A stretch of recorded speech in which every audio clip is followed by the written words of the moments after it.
Welcome to another live in color episode of Monday Movie Pickup.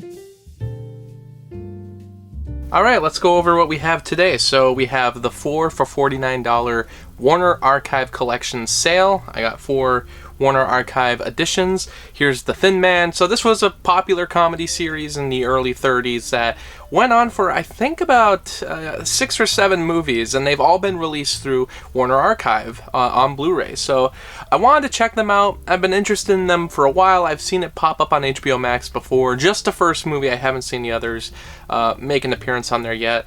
But yeah, just had some curiosity towards this series, so I figured I'd watch the first one and then move on from there. Next up, we have The Great Race. Now, I don't know too much about this movie except that I've heard it's a bit of a hidden gem of a comedy. It hasn't gone completely forgotten, but it's not talked about nearly as much as a lot of other comedies from the 60s and 70s era. So I've heard it's very cartoonish in style, and you know, that's totally my type of comedy movie. Moving on, we have here Dr. Jekyll and Mr Hyde. So this is the one from the 40s.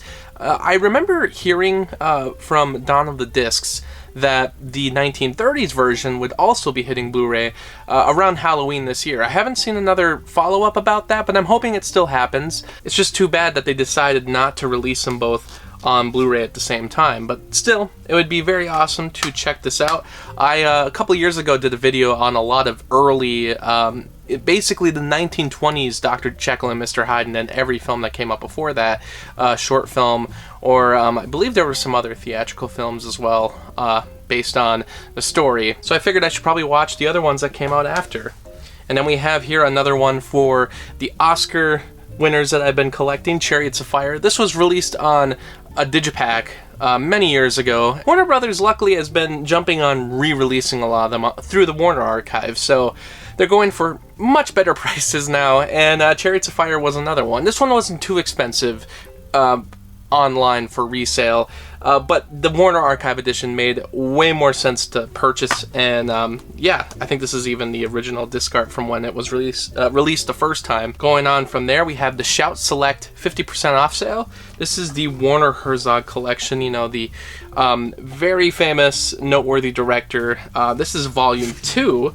Volume 1 was released by Shout Factory as well, but not as a Shout Select edition. So why they decided to release this one as a Shout Select, I guess I don't really know. I'll get the first volume at some point, but for now I figured I'll get Volume 2 and I'll just watch out for another Shout Factory sale in the future. I have here Liar Liar. Now, I owned this movie previously, but from the Shout Select movies that were available, I figured, you know, I really do like Liar Liar a lot, and if I'm going to add something to my collection, might as well add something that I trust to be very good. And as you can see inside, has the artwork that you can flip to be the original poster for the film. Actually, I don't recognize this poster at all. I don't know if that was actually used for the original release. So that might actually be the artwork that Shout made just for this edition, while this one may be the original poster. But I don't remember this specific stance for the Liar Liar poster.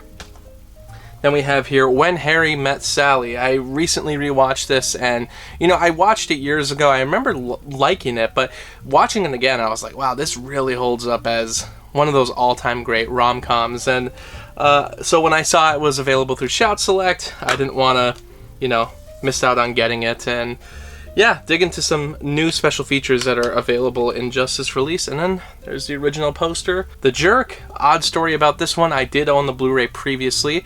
I bought it from Pan America, and it was all scratched up. I tried watching it, but I couldn't really get through the entire movie. I still finished it, but it skipped and jumped many, many times. So I returned it to Pan America, and they were very, like, not believing me that the disc was scratched, because they even looked at the disc and they were like, well, we don't see any scratches, so they literally were gonna just put it back on the shelf to sell again. And yeah, that's the kind of policies they have there. It's like I literally watched the entire movie. I think they thought I was lying because they're like, we're not a rental service, and I was like, I'm not lying. And you know, possibly they were thinking it's my, you know, my Blu-ray player, but it's like, do you know how many movies I watch? It's not the Blu-ray player. So, kind of odd thing that happened there, but I did like the movie. And then moving on to here is Downfall. Most of you probably know of this film because of the very famous meme on YouTube of the main character of the film freaking out, the Hitler rant. Yeah, it comes from this movie. This is actually up there on IMDb's top 250 list, so I've never seen it. I've always wanted to check it out because I've been trying to finish that list for many, many years. This one is actually from Half Price Books, so I usually watch out to see if there's any good deals from there. They usually price their movies very accurately to what they are online, even in resale form. But this one was actually a pretty good price, so I figured I would buy it. And, you know, recently James Caan passed away, so this was a movie that for many years I've been missing out on. And, you know, I'm a huge Rob Reiner fan. I've seen a lot of his movies, so it would make sense that I would probably finally see this movie. It's hilarious, because I'm actually a big Kathy Bates fan also, so I guess I don't know what I've been waiting on with this one. Continuing on with the Paramount Presents collection that I've been buying. This is the newest edition, the 34th in the collection, Back to the Beach. This is actually a movie that was made in the 80s that was kind of a tribute to 60s teen dance party movies. And I don't even really know much about that era, so it's a little weird to like then watch a movie from the 80s that was a comment on a different era, you know, two eras that I was not from at all. But the only thing that really caught my eye with this cover was the fact that Pee Wee Herman is apparently in the film. I love these Paramount Presents collections. I've been talking about them constantly every time I've purchased one of their films. And yeah, I'm real, as always, super happy with what Paramount's been doing lately with all of their movies. This one's really cool. This comes from Classic Flicks. The guy who owns that company has been working on a 4K edition of Jack and the Beanstalk for a long time now. I've been following the progress, and finally it was available on Blu-ray, so of course I bought it right away. These are usually limited editions, so if you haven't bought it yet and you want to get it, make sure you get it. Obviously, like this one and the other one that Classic Flicks did as well, Africa Screams. I was just looking up there to remember the film, but these two, I believe both were in the public domain, and yeah, they had bad transfers for many years, but also they're not considered the best from Abbott and Costello's collection. You know, a lot of the films that they released with Universal, which Shout Factory did very recently on Blu-ray, those movies are usually considered the more famous ones and the better ones. So these other one-offs that they did with other companies that weren't Universal often were mistreated for many, many years, and then even when they finally have done a really cool edition like this, a lot of people probably still don't care too much for the film itself, but what really sells is the fact that they have tons of special features. So I've been really waiting for this one for a long time. I've been waiting to see the film in the highest quality possible, and even if I dislike the film, the point is that this edition's so good, and you know, I'm just a few films away now from having a complete Abbott and Costello collection. And then I have some VHS upgrades, so it's MASH. This Blu-ray came out many years ago through 20th Century Fox, so now that Disney owns them, I don't know the next time that this movie will be getting a Blu-ray re-release, but hey, there's actually quite a few special features on this movie. I have here another Disney-owned film, Beaches. I don't know anything about this movie. This is actually, this came from my parents' collection of VHSs, and everything that I've held on to up until this point, I've been moving to Blu-ray or DVD, so this is one of the films that I just never really saw.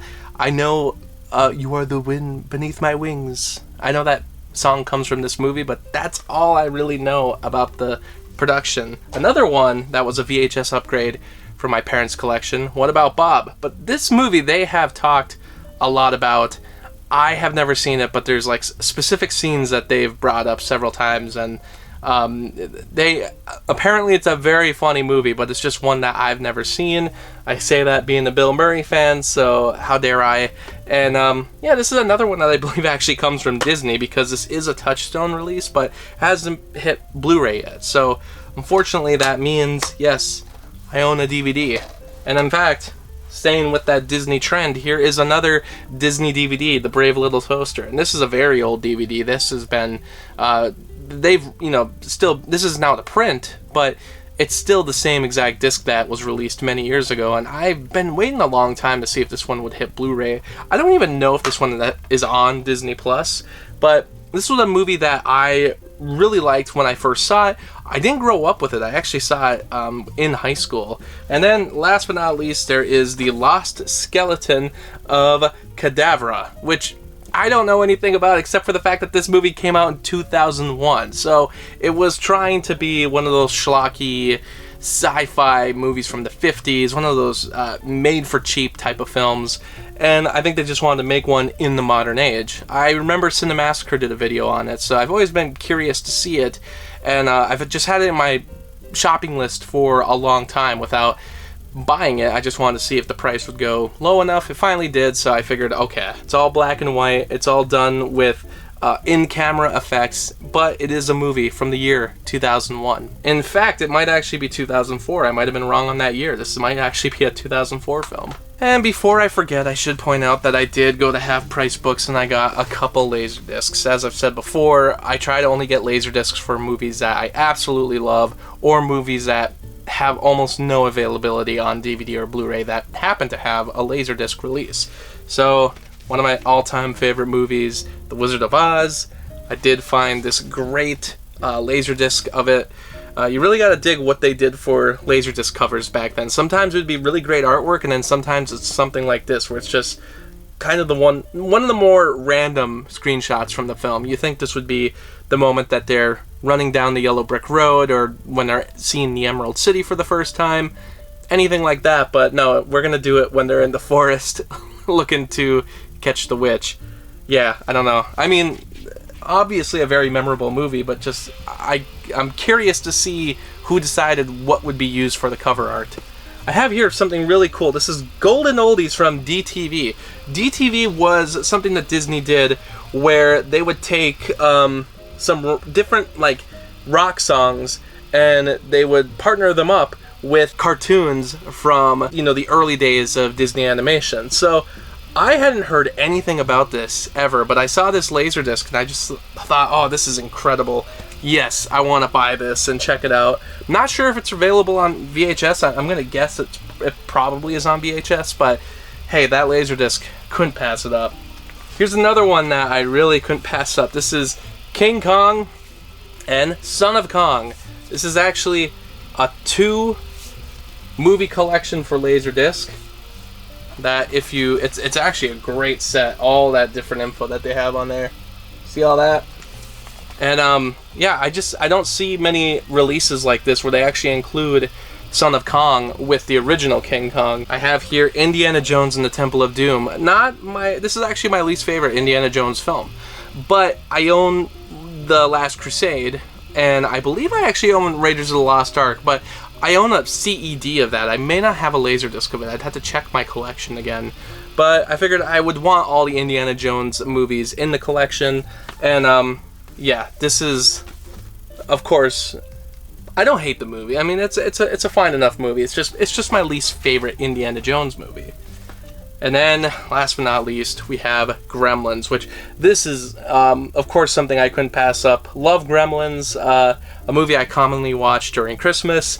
And funny that it should follow Temple of Doom, because this movie and Temple of Doom, both released in 1984, are big reasons that the MPAA had to introduce the PG-13 rating. So, I guess this is a match made in heaven. Alright, well, that's everything for this week. It's a bit of a longer episode, but thanks so much for watching, and I'll see you next time. Thanks for watching the video, and special shout out to Lauren, Anthony, Anna, Kirsten, Spencer, Lucas, Ryan, and Robert for supporting me on Patreon. By joining my Patreon, you can get exclusive blogs and videos, and for just $7, you can get your own monthly movie review. I hope you stick around, Cinephile, and have a happy, productive day.